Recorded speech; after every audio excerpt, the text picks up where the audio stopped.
Alright, in our previous video we learned some things about conditional statements, but do some things more about conditional statements.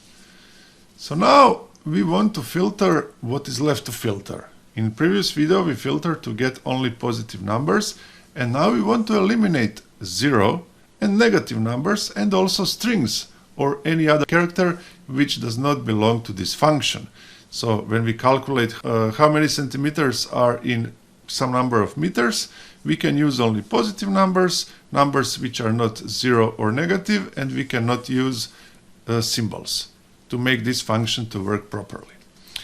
So what we did so far is that with this if statement we have condition where we're checking is input value positive value. And like you see, this if-else condition works exactly like yes or no question. So that means if condition what we enter is correct, that means if it's yes, then you should return this function to be executed. And otherwise, if it's no, that means do something else. Okay? And let a little bit explain this if line. What do you think, what kind of condition is this? So this if line, what is this? We will get value returned to us which is true or false. So that means this is Boolean. And we don't ask from our function to return true or false. We just say if it's true, do something, if it's false, do something else.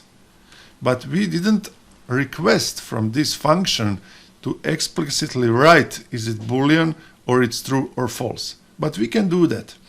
And shortly you will understand why we're going to do that. So let's do like this. To get true or false, we will simply print the same thing what it's before if.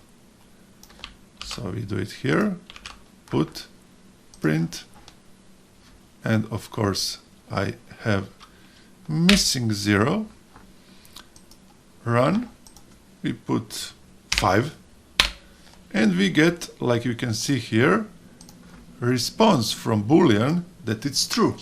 And this is exactly what we want to show. But there is another way which can show us which data type is this.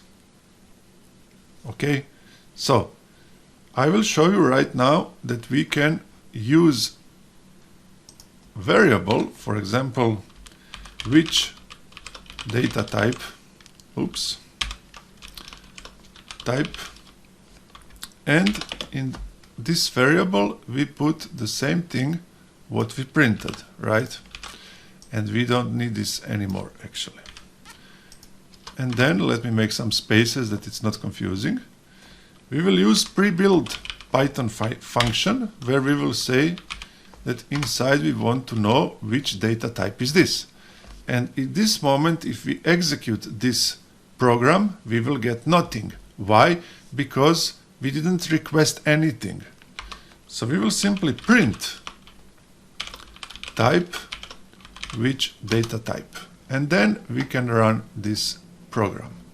We will say 10. And we get that this is data type Boolean. So you can, for example, put any other value like string in quotes, numbers, floats, whatever, and request the same way to get from your application which data type is this. But this is not important. Something else is important here. Take a look on this line. Do you see that I use pre-built function in Python print, and after that I use another pre-built function in Python called type, and I put them in the same line. This is called nesting. When you put one function is inside of another function, and this is not something unusual. This is something what is super common thing what you will going to use in your future work. Because like this you can simply short your work a lot and everything will remain extremely clear. Understand? So far we don't need these lines. And you see how this works. But based on that, actually, let me return them back. Based on this, what you see, do you maybe think that something what we have in our existing code, we can nest? Take a look. Pause this video and think, can we, for example, nest what we already have here to be shorter and to make it to be like nested function? Did you try? In case you know what we have to nest, well done. In case you don't know, let me tell you and show you what we can nest. Like you can see, we have double checking here. We check that user input on top, which is string, we want it to be integer. And then we put in function again this user input to number, which we convert from string to integer. So we have one step which we actually don't need, and we can short it with nesting function. And how we are going to do that? We will simply put here int, and then here we will put user input. And this line, take a look why we don't need it, because this is variable where we say that we want to switch this input to convert it to be integer. But this is something what we just did in second line. So this is extra line what we actually don't need. So we can simply delete this. And now we can delete this, what I just showed you like a sample that you try to understand by yourself what we can do. And now when we run program, it will still perfectly work.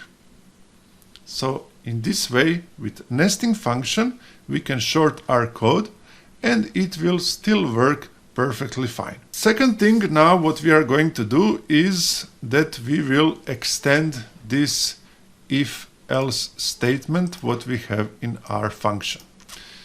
Like this, if-else works only that you can choose if it's something yes or no, similar like Boolean, this will be useless function. So if-else can be extended with something what it's called elif, where we will ask what if number of meters is equal to 0. So in upper case we have what if it's greater than 0, that means what if it's positive number. Now we will check what will happen if it's 0. We will simply return, please don't use 0 because there is no point to calculate anything then. I have typo, of course, return, and let's see what it will say. If I put 4, okay. If I put -1, okay. And if I put 0. Okay, so we satisfy all what we want to satisfy related to numbers and what we have left. Before we cover that, let me explain you why in this comparison we use double equal sign. It's a little bit philosophy how to use single or double equal sign, but let's make it short. Single equal sign, it's common to use naming variables. And double equal sign is common to use when you want to compare left and right side to be equal in everything, data type, value in everything. So it must be 100% equal, in short. Later we will come to this in more details, but so far let's stay on this, and I think it's easy to understand why. And now when we have everything what we want to check, let's see how to solve the final thing what we need to solve, and that's to prevent user to give us textual or any kind of other input which we cannot use to calculate and execute our function. how are we going to do that and how are we going to check that? Well, we will simply use if-else again, and we will now be in situation that we need to, like you see here, when we convert this to integer, to use another pre-built Python function where we want to check if entered value is integer. So this is how we're going to do this. We will go here and we will start with if, and we will say user input and use pre-built Python function is digit. And then we will put this line of codes here. So that means if user input is really digit, then we will print results. Otherwise, if it's not digit, if it's anything else, print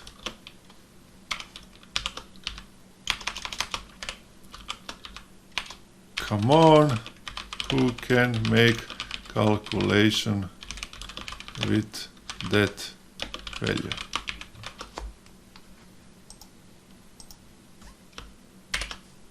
And need to write everything correctly, that it works, and run our function now. So now when we have everything written in our code, it's time to check how it works. So we will run our program, and when we press 1, it's okay. When we press 0, it's okay. But when we press -1, it will return this else statement. Same like when we put some text inside or any other character. So that means that this checking we don't need anymore.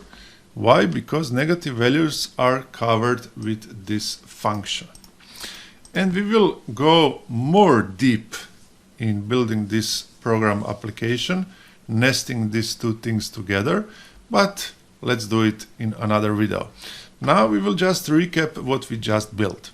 So like you see here, we simply extend our if-else statement with mid-elif condition checking. And we also now eliminate user to provide us anything else what it's not digit. That means string. And because we use this function that it's digit, it's logical that user cannot enter anything else which is not positive and also cannot be string. With this else function, which is last in the execution line of Python, we will get this statement as a result for anything what it's not entered properly in our program. So I hope this is more and more starting to be clear for you. This is just few lines of codes, and I'm trying to explain you everything in details that you understand what we are doing. But as we go more further, this program will be more and more complicated, more and more sophisticated, and you will start to learn and understand more and more things. So I'm happy that you join me for this journey, and let's go to another video, guys.